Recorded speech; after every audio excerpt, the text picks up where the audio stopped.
విజయవాడ ఎంపీనా మజాకానా అనుకోవాలేమో. విజయవాడ ఎంపీని టార్గెట్ చేస్తూ అద్వైత కంపెనీ మీద ఒక పెద్ద స్టోరీని సాక్షి ప్రొజెక్ట్ చేసింది. అలాగే అక్కడ కమిషనర్ని కూడా అందులో ఇన్వాల్వ్ చేసింది.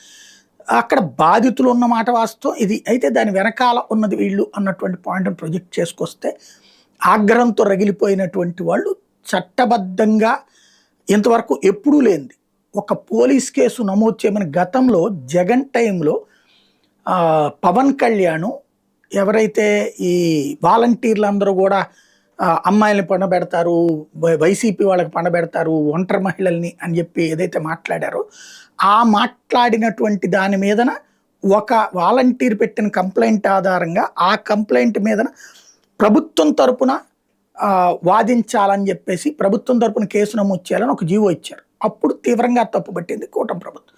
ఇప్పుడు తర్వాత వాలంటీర్లు 30,000 మంది ఏమైపోయారు అన్నటువంటి తెలియదు, అది పక్కన పెడదాం.